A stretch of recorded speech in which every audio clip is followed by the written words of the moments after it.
Duty ফাঁকি দিলেই কড়া শাস্তি, কড়া বার্তা দিলেন শুভেন্দু। আরজিকর থেকে এসএস কেম নিয়ে বড় হাসপাতালে এবার কড়া নজরদারি শুরু। তবে আর কি সাধারণ মানুষকে যেতে হবে না প্রাইভেট হাসপাতালে? হাসপাতাল ব্যবস্থায় বড় বদল, চিকিৎসক উপস্থিতি থেকে নিরাপত্তা, একগুচ্ছ কড়া সিদ্ধান্ত স্বাস্থ্য দফতরের। রাজ্যের সরকারি হাসপাতালগুলিতে চিকিৎসকদের অনুপস্থিতি থেকে শুরু করে রোগীদের দুর্ভোগ এবং মর্গে দুর্নীতির অভিযোগ এবং নিরাপত্তা সংক্রান্ত একাধিক সমস্যা নিয়ে দীর্ঘদিন ধরেই সাধারণ মানুষের মধ্যে তীব্র ক্ষোভ বাড়ছিল। আর সেই পরিস্থিতিতে এবার বড় পদক্ষেপ নিল স্বাস্থ্য দফতর। চিকিৎসকদের উপস্থিতি নিশ্চিত করা থেকে শুরু করে হাসপাতালের নিরাপত্তা জোরদার করতে একাধিক গুরুত্বপূর্ণ সিদ্ধান্ত নেওয়া হয়েছে স্বাস্থ্য ভবনের উচ্চ পর্যায়ের বৈঠকে। মোট 5টি বড় সিদ্ধান্তের মাধ্যমে সরকারি স্বাস্থ্য ব্যবস্থায় শৃঙ্খলা ফেরানোর বার্তা দেওয়া হয়েছে। সবচেয়ে গুরুত্বপূর্ণ সিদ্ধান্তগুলির মধ্যে অন্যতম হল চিকিৎসকদের ডিউটি রোস্টার নিয়ে নতুন নিয়ম। সাধারণ মানুষের অভিযোগ, হাসপাতালের নির্দিষ্ট সময়ে বহু চিকিৎসককে পাওয়া যায় না, ফলে রোগীদের ঘন্টার পর ঘন্টা অপেক্ষা করতে হয়। আর এই পরিস্থিতিতে বদলাতেই এবার কড়া নির্দেশ জারি করেছে স্বাস্থ্য দফতর। নতুন নিয়ম অনুযায়ী প্রতি মাসের 25 তারিখের মধ্যেই আগামী মাসের সম্পূর্ণ ডিউটি রোস্টার স্বাস্থ্য ভবনে জমা দিতে হবে। অর্থাৎ কোনো চিকিৎসক কখন ডিউটিতে থাকবেন তার আগাম তথ্য থাকবে প্রশাসনের হাতে। আর সেই রোস্টার অনুযায়ী নির্দিষ্ট সময়ে কোনো চিকিৎসক হাসপাতালে অনুপস্থিত থাকলে তার বিরুদ্ধে সরাসরি শাস্তিমূলক ব্যবস্থা নেওয়া হবে বলেও স্পষ্ট জানানো হয়েছে।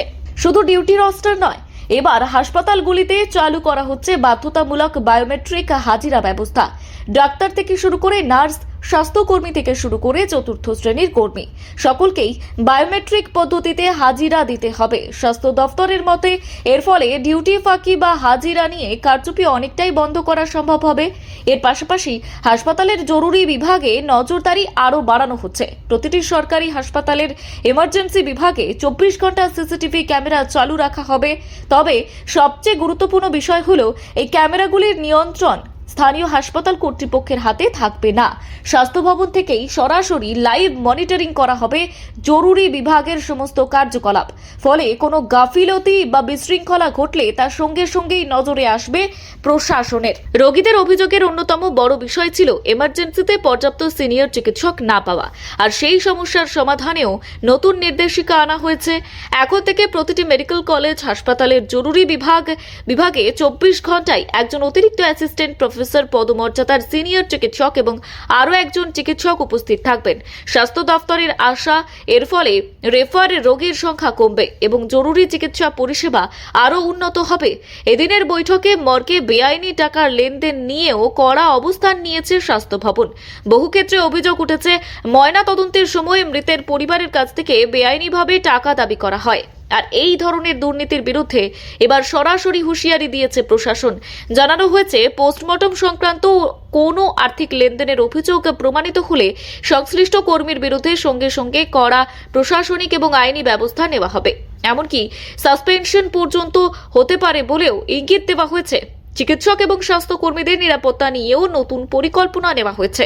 হাসপাতাল চত্বরে দালাল রাজ এবং বহিরাগতদের দৌরাত্ম্য কমাতে এবার প্রতি সপ্তাহে সিভিল ড্রেসে পুলিশি টহল চালানো হবে। সাধারণ পোশাকে পুলিশ হাসপাতালের বিভিন্ন অংশে নজরদারি চালাবে, যাতে কোনো অসামাজিক কার্যকলাপ দ্রুত চিহ্নিত করা যায়। ব্যুরো রিপোর্ট, গলসি বার্তা।